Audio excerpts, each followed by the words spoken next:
உம்மை நன்றியோடு துதிக்கிறோம். ஸ்தோத்திரம் ஆண்டவரே. ஆவியானவரே, நீர் பேசும் ஆண்டவரே, நீர் இறங்கும் ஆண்டவரே. அப்பா, ஆடு மேய்த்தவர்களை அரசனாக மாற்றின தேவனே, கழுதி தேடி போன மனுஷனை ராஜாவாக மாற்றின என் தகப்பனே, இதோ உம்முடைய பிள்ளைகள் மீது எங்கள் மீது இறங்கும் ஆண்டவரே. உம்மிடத்தில் வந்திருக்கிற அத்தனை பிள்ளைகள் மீதும் நேச கரமும் உம்முடைய கிருபையும் அளவில்லாத இறங்கும்படியா ஜெபிக்கிறேன் ஆண்டவர். ஆசீர்வதியும் இயேசுவின் நாமத்தில் பிதாவே, ஆமென். சங்கீதம் 107 அதிகாரம் 19-20. தங்கள் ஆபத்திலே கர்த்தரை நோக்கி கூப்பிடுகிறார்கள், அவர்கள் இக்கட்டுகளுக்கு அவர்களை நீங்களாக்கி ரட்சிக்கிறார். அல்லேலூயா. ஆபத்தில் கர்த்தரை நோக்கி கூப்பிடுறாங்க. என்ன ஆபத்து மனுஷனுக்கு? நிறைய ஆபத்து. ஒரு ஆபத்தாக்கு இந்த மனுஷனுக்கு. அல்லேலூயா. கர்த்தரை நோக்கி கூப்பிடுகிறார்கள், அவர்கள் இக்கட்டில் கூட அவர்களை நீங்களாக்கி ரட்சிக்கிறார். ஆபத்து வேற, இக்கட்டு வேற. சில குடும்பத்தில் பேசுவாங்கள்ல, திடீர்னு போயின்னு இருந்தேன் வீட்டான என்னான்னு தெரியல, ஒரே கூசல். போய் பார்த்தா இவ்வளோ பெரிய நண்டுத்தருக்கு வாசப்பள்ளி இருந்துச்சுமா, அடிச்சுமா, அப்படி ஒரே நிமிஷத்தில் அந்த ஆபத்து வந்துடும். ஒரு நொடி பொழுதில் ஆபத்து வந்துடும். நல்லா போயின்னு இருந்தாங்க 2 பேர், ரெடி ஆகிட்டு மார்க்கெட்டுக்கு போகலாம், பஜாருக்கு போகலாம் அப்படின்னு சொல்லிட்டு கணவன் மனைவி போனாங்க. போகிற பாதி வழியில் சாரி போய் வீல் என்ன ஆச்சு, சுற்றிக்குது, மாட்டிக்கின்னு 2 பேரும் கீழே விழுந்துடுறாங்க. ஆனால் ஆண்டவர் சொல்கிறாரு 20ஆம் வசனம், அவர் தமது வசனத்தை அனுப்பி அவர்களை குணமாக்கி அவர்களை அழிவுக்கு தப்புவிக்கிறார். அதுக்கு தான் கர்த்தருடைய பிள்ளைகள் போகும்போதும் வரும்போதும் ஜபிக்கணும். யாத்திராகமம் 33:14 வேதம் சொல்கிறது, என் சமூகம் உனக்கு முன்பாக செல்லும். இப்படி எப்படி ஆபத்து கர்த்தருடைய பிள்ளைக்கு வரும்னு சொல்ல முடியாது. நொடி பொழுதில் வரும், இமை பொழுதில் வரும். சரி, எப்படிங்க இப்படி நொடி பொழுது ஆபத்து வந்தது, இமை பொழுது வருது? என் பிள்ளைங்க கூட தான் பள்ளிக்கூடம் போய்க்கிறாங்க, காலேஜுக்கு போய்க்கிறாங்க, என் பிள்ளை கூட மக கூட வேலைக்கு போயிருக்கிறா. அப்போ எப்படி? அதுதாங்க கடுகு அளவு விசுவாசம் கேட்குறாரு ஆண்டவர் வேதாமத்தில். எவ்வளோ ஒரு கர்த்தருடைய பிள்ளைக்கு? கடுகு அளவு விசுவாசம். கடுகு அளவு, அந்த கொஞ்சம் விசுவாசம் இருந்தாவே போதுமா? போதும். வேதம் சொல்கிறது மத்தேயு 17:20. அதற்கு இயேசு, உங்கள் அவிவிசுவாசத்தினாலே தான். கடுகு விதை அளவு விசுவாசம் உங்களுக்கு இருந்தால் நீங்கள் இந்த மலையை பார்த்து இவ்விடம் விட்டு அப்புறம் போ என்று சொல்ல அது அப்புறம் போகும். உங்களால் கூடாத காரியம் ஒன்றும் இராது என்று மெய்யாகவே உங்களுக்கு சொல்லுகிறேன். அல்லேலூயா. என்ன பிரச்சனை பாருங்களா? இந்த இடத்துல இயேசு சொல்லும்போது அந்த பிசாசு அதட்டுவார். அதை குறித்து சீஷர்கள் இயேசு விடுதலை கேட்பாங்க, என்ன எங்களால் விரட்ட முடியலன்னு. இன்றைக்கி கர்த்தருடைய பிள்ளை நாம் கூட நம்ம வீட்டில் இருக்கிற பிரச்சனை நான் தான் சொல்கிறேன். நைட்டில் படுத்தாங்க, டோர் திறக்கும்போது வாசற்படியில் ஒரு பாம்பு பத்துன்னு இருக்குது. எப்படி ஆபத்து? நீங்கள் இரவில் படுக்கும்போது ஒரு வேலைக்கு போகிறாங்க, நல்ல 2 பேரும் வண்டியில் போகிறாங்க. வண்டியில் போகும்போது சாரி சுற்றிக்கின்னு 2 பேரும் விழுந்து அடிபடுறாங்க. அந்த ஆபத்திலிருந்து நம்மளை தப்பு வைக்க தான் ஆண்டவர், அதனால தான் நமக்கு ஆவியின் பட்டயத்தை கொடுத்துருக்கிறார்.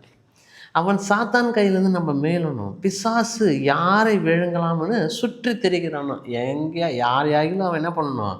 விழுங்கணும், அவனை கொல்லணும், அவனுடைய குறிக்கோள். ஆனால் இயேசு நம்மளை வாழ வைக்கணும், நம்மளை ஆசீர்வதிக்கணும், நம்மளை பெருக செய்யணும். அதுதான் இயேசுனுடைய சிந்தனை. அப்போ நாம் எப்படி அதில் பரிசுத்தமாக வாழ முடியும், ஆரோக்கியமாக வாழ முடியும், நாம் எப்படி விடுதலையாக வாழ முடியும்? அதனால தான் கடுகு அளவு விசுவாசம் உனக்கு இருந்தால் போதும். எதுக்காக? உன்னுடைய எல்லா ஜபத்துக்காக. என் மகன் வெளியே போயிருக்கிறான், வீட்டுக்கு வரணும் காலேஜிலேருந்து, நல்ல மாதிரியாக எந்த ஆபத்தும் இல்லாமல் அவன் போக்கும்போதும் வரும்போதும் வாகனத்தை காத்துக்கொள்ளும் ஆண்டவரே. யாத்திராகமம் 33:14. இன்றைக்கி அப்படி நம்ம ஜபிக்கிறோமா? கர்த்தருடைய பிள்ளை ஜபிக்கிறது இல்லை. அவன் பாட்டு எழுந்து எதையோ ஒன்று பண்ணிவிட்டு காலேஜுக்கு போக வேண்டியது, அவன் பாட்டுக்கு வீட்டுக்கு வர வேண்டியது. அடிப்பட்ட பிறகு இயேசு ஏன் இப்படி பண்ணார்? இயேசுக்கு கண்ணு இல்லையா? இயேசு எங்கள் ஜபத்தை கேட்குது இல்லைங்க. நம்ம இப்படி சின்ன சின்ன தப்பு பண்ணுறோம். கர்த்தருடைய பிள்ளைகள் அதுதான் ஆண்டவர் சொல்லுவார். யாத்திராகத்தில் இஸ்ரவேல் ஜனங்க வரும்போது, உன் வாசற்படியிலையும் நீ உட்காரும் போதும் எழுந்துக்கும் போதும் என் நாமத்தை சொல்லு கூறி ஜெபிச்சு கொண்டே இரு, அதை எழுதி வையே, அது உன் கண் முன்னே இருக்கட்டும்.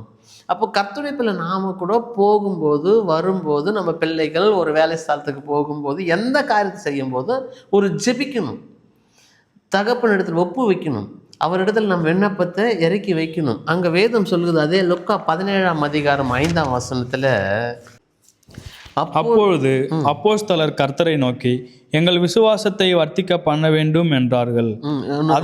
அதற்கு கர்த்தர், கடுகு விதை அளவு விசுவாசம் உங்களுக்கு உண்டாயிருந்தால் நீங்கள் இந்த காட்டாத்திய மரத்தை நோக்கி, நீ வேரோடு பிடுங்குண்டு கடலிலே நடப்படுவாயாக என்று சொல்ல அது உங்களுக்கு கீழ்ப்படியும். அல்லேலூயா! என்ன ஒரு அற்புதமான வார்த்தை. சீஷர்கள் கேட்குறாங்க, அப்பா என் விசுவாசத்தை பெருசாக்கு, என் விசுவாசத்தை இன்னும் நல்லா பலப்படுத்து.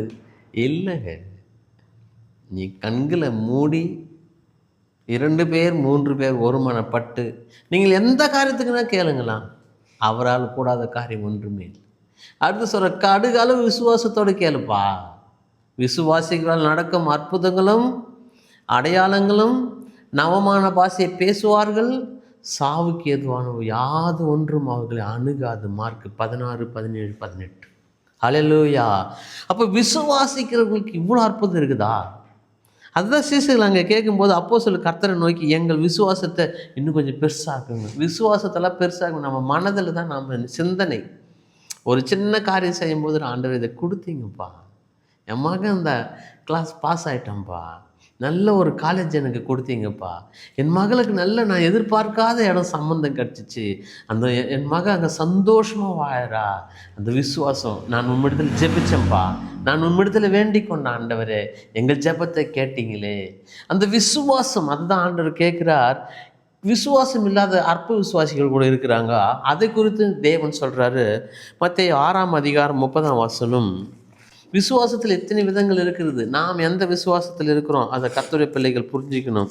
அற்ப விசுவாசிகளே, இன்றைக்கு இருந்து நாளைக்கு அடுப்பிலே போடப்படும் காட்டு புல்லுக்கு தேவன் நிவிதமாக விடுத்து வித்தால் உங்களுக்கு உடுத்து வைப்பது அதிக நிச்சயம் அல்லவா? அற்ப விசுவாசியே, சும்மா அப்படி எப்படி சொல்லுவாங்க, அப்படி சொல்கிறாரு பாரு.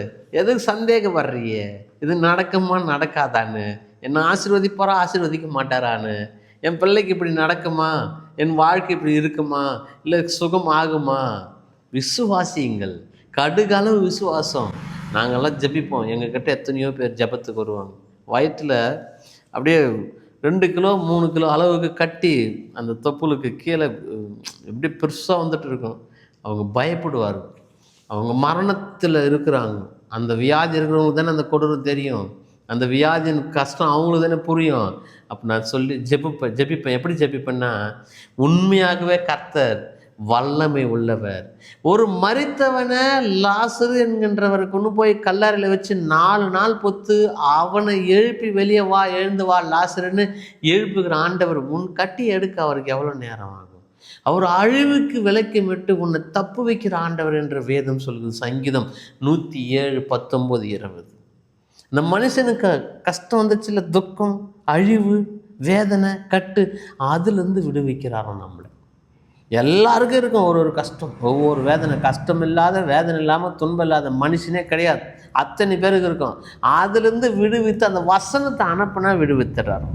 அவருடைய வார்த்தையை, அதுதான் ஏசாயா 55:11, என் தேவனுடைய வார்த்தை வெறுமனையாய் போய் வெறுமனையாய் என்னிடத்து திரும்பாதான். அவர் அனுப்பின வார்த்தை அப்படியே ஆம் ஆமேன் என்று குணமாக்கிட்டு தான் வருமா. ஆமேன், அல்லேலூயா. அதுலேயே அப்போஸ்தலர் 12ஆம் அதிகாரம் 11, 12ஆம் வசனம் படிங்க. பேதுருக்கு தெளிவு வந்தபோது, ஏரோதின் கைக்கும் யூத ஜனங்களின் எண்ணங்களுக்கும் என்னை விடுதலையாக்கும்படிக்கு கர்த்தர் தம்முடைய தூதனை அனுப்பினார் என்று நான் இப்பொழுது மெய்யாய் அறிந்திருக்கிறேன் என்றான். அவன் விசுவாசிக்கிறான். மெய்யாவை தாங்க அனுப்பினாரு. ஏரோதின் கையுக்கும், இன்னும் உலக மக்களுடைய கையுக்கும், பிசாசின் கையுக்கும், அந்தகார கட்டுகள் கையுக்கும் என்னை கர்த்தர் விடுவித்தார். நான் அறிஞ்சிருக்கிறேன். கர்த்தருடைய பிள்ளை நாம கூட ஒவ்வொருவரும் அப்படி அறிஞ்சு கொள்ளுங்கள். நம்மை காண்கிற தேவன் அவர். நம்மளை மீட்க வந்த தேவன். தம் ரத்தத்தையே சிலுவையில் கடைசி சொட்டு இருக்கும் வரையில தம் பிள்ளைகளுக்காக கொடுத்த தேவன் நம் தேவன். அவர் மீது விசுவாசமாக இருங்க. கடுகளவு விசுவாசமாக நம்பிக்கையோடு அறிக்கையிடுங்க. நம்பிக்கையோட வேதம் அதில் 1 தீமோத்தேயு 5ஆம் அதிகாரம் 8ஆம் வசனம், ஒருவன் தன் சொந்த ஜனங்களை விசேஷமாக தன் வீட்டாரையும் விசாரியாமல் போனால் அவன் விசுவாசத்தை மறுதளிக்கிறவனும் அவிசுவாசியிலும் கெட்டவனுமாக இருப்பான். அப்போ கர்த்தருடைய பிள்ளைகள் இதெல்லாம் நம்ம நடைமுறையில் படுத்திக்கணுங்க. பைபிள் படிச்சுட்டேன், நான் சர்ச்சைக்கு போகிறேன், நல்லா ஜெபம் பண்ணுறேன், பெரிய பெரிய மீட்டிங்கெல்லாம் போகிறேன், நான் எப்போவுமே ஜெபம் தான் பண்ணினேன். இல்லைங்க, அங்கே ஆண்டவர் சொல்கிற பாருங்க, ஒருவன் தன் சொந்த ஜனங்களை விசேஷமாக தன் வீட்டாரையும் விசாரியாமல் போனால், இங்கேயே உன் அண்ணனை, உன் தம்பியே, உன் அக்காவை, உன் மாமாவை, உன் மச்சானை, உன்னுடைய வீட்டை சுற்றி இருக்கிற நண்பர்களையே நீ விசாரியாமல் போனால் வேறு யாரையும் விசாரிக்க போகிறீங்க? வேறு யார்கிட்ட பேச போகிறீங்க உங்கள் அன்பை? நீங்கள் எங்கேயுமே சிரித்து முகமாக இருக்க மாட்டோமா? ஆண்டவர் சொல்கிறாரு, அதுதானே அந்த அன்பில் தானே, இயேசுவின் அன்பில் தான் நாமெல்லாம் அவர்கிட்ட வந்தோம். இயேசுவின் அன்பினால தான் நாமெல்லாம் கட்டப்பட்டிருக்கிறோம். அவர் அன்புக்கு ஈடே இல்லை, இணையே இல்லையே. அவர் அன்பால் தான் நாமெல்லாம் ரட்சிப்பு பெற்றிருக்கிறோம். ஆனால் ஆண்டவர் சொல்கிறார், அவன் விசுவாசத்தை மறுதளிக்கிறவனும் அவிவிசுவாசினும் கெட்டவனாக இருக்கிறான். நான் பாருங்கள். அப்போ சொந்த ஜனங்களை கிட்ட என்ன சொல்லுவாங்க தெரியுமா? கேட்டால், இல்லைங்க அவங்க வேறு, நாங்கள் என்ன வேறு, நாம் எல்லாம் அவருடைய பிள்ளைகள் தான். யூதரானாக இருக்கட்டும், கிரேக்கரானாக இருக்கட்டும், நாம் எல்லாரும் தேவனுடைய பிள்ளைகள் தான். உலகம் தேவன் உருவாக்கினது, வானமும் பூமியும் அவர் படைத்தது, சகலமும் அவர் உருவாக்கினார். அதில் ஆணும் பொண்ணும் ஆதாம் ஏவாளை அவர் தான் உருவாக்கினார். அவருடைய பிள்ளைகள் தான் நாம். இங்கன்னா அவங்க எல்லாரையுமே விசுவாசியுங்கள், எல்லாரையும் விசாரியுங்கள், எல்லாரிடத்தில் அன்பு செலுத்துங்கள். தேவன் அன்பாக தான் இருக்கிறார். தேவன் அன்பில் தான் பிரியப்படுகிறார். இது ஒரு அவன் விசுவாசியே கிடையாது, கெட்ட விசுவாசி. அவனுக்குள்ளே இருக்கிற அந்த கெட்ட விசுவாசத்தை தூக்கி இன்றோடு தூக்கி வெளியே போடுங்கள். எல்லாரையும் நேசியுங்கள். அவன் ஒரு நாள் கர்த்தரிடத்தில் வருவான். அவனுக்காக கூட நம்ம ஜெபிப்போம். ஒவ்வொருவருக்காக நம்ம ஜெபிக்க நம்ம மேல் விழுந்த கடமை. இதே வேதம் 1 தீமோத்தேயு 6ஆம் அதிகாரம் 10ஆம் வசனம், அதிலேயே பண ஆசை எல்லா தீமைக்கும் வேறாக இருக்கிறது. சிலர் அதை இச்சித்து விசுவாசத்தை விட்டு வழுவி அநேக வேதனைகளால் தங்களை உருவ குத்தி கொண்டு இருக்கிறார்கள். இந்த விசுவாசம் பார்த்தீங்களா? எத்தனை விதமான விசுவாசத்தை தேவன் வேதாந்தத்தில் வச்சுக்கிறார். ஒரு விசுவாசத்தை சொல்கிறாரு, கடுகால விசுவாசம் இருந்தால் இந்த கட்டாத்தி மரம் வேரோடு பிடுங்கி போய் கடலில் விழுந்துருன்றாரு. ஒரு விசுவாசத்தை இருந்தால் இந்த அசுத்தாவி ஏன்பா போல, நாங்கள் ஜெபிச்சா போலையேன்னு சீசர்கள் வந்து கேட்குறாங்க. மத்தேயுல கருகால விசுவாசம் இருந்து ஜெபிச்சா போவோம். இப்போ நம்ம வீட்டில் இது போல் நிறைய பிரச்சனை இருக்குங்க. நம்ம வேலை ஸ்தலத்தில், நம்ம சரீரத்தில், நம்ம சபையில், நம்ம சகோதரர்கள் மத்தியில் நமக்கு என்ன இருக்கணும்? கடுகளவு விசுவாசம். இயேசுவே இரட்சகரே, எங்கள் மீட்பரே, எங்கள் குறை தீர்ப்பவரே, எங்களை குணமாக்குகிறவரே, எங்களுக்கு எல்லாமும் ஆனவரே, என் சகோதரன் ஆசீர்வதி ஆண்டவரே, என் சகோதரன் படுக்கையை மாற்றி போட ஆண்டவரே, என் சகோதரன் எழுந்து நடக்கணும் ஆண்டவரே. இப்படி எத்தனை சகோதரர்கள் படுக்கையில் இருக்கும்போது நாம் அவர்களுக்காக கண்ணீர் விட்டுருக்கிறோம். எத்தனை சகோதரிகள் வேதனையோடு இருக்கிற, எத்தனை அக்கம் பக்கம் வீட்டுக்காருக்கு பெண்களுக்கு கல்யாணம் ஆகிருக்காது. அவங்க சொல்கிறாங்க, எங்கள் பெண்ணுக்காக ஜெபியுங்கள், எங்கள் மகனுக்கு நல்ல ஒரு மகள் கிடைக்கணும். நம்ம ஜெபிப்போம், நம்ம பிள்ளைக்கு இரவும் பகலும் ஜெபிப்போம், எழுந்துக்கும் போதே ஜெபிப்போம். இது எல்லாம் தான் கர்த்தர் பார்க்குறாரு. எங்கள் வேதம் சொல்லுது, இந்த ஆசை இது மாதிரி எல்லாம் தனக்குன்னு பண ஆசை எல்லா தீமைக்கும் வேறாக இருக்கிறது. எல்லா தீமைக்கு அதுதான் ஃபஸ்ட்டு வேறு. வேதம் சொல்லுது, சிலர் அதை இச்சிக்கிறாங்க. அங்கே அந்த அம்மா இச்சிட்டாங்க, பழம் சாப்பிட்டாங்க, மரணம் வந்துச்சு. இந்த இச்சை பண ஆசை, பண இச்சை, சொத்து வாங்கணும், எப்படி ஆகிலும் அந்த சொத்து வாங்கணும். என்ன நடந்தாலும் சரி, வீட்டோடு வீடு சேர்க்கிறவர்களுக்கு ஐயோ, வயலோடு வயலை சேர்க்கிறவர்களுக்கு ஐயோ.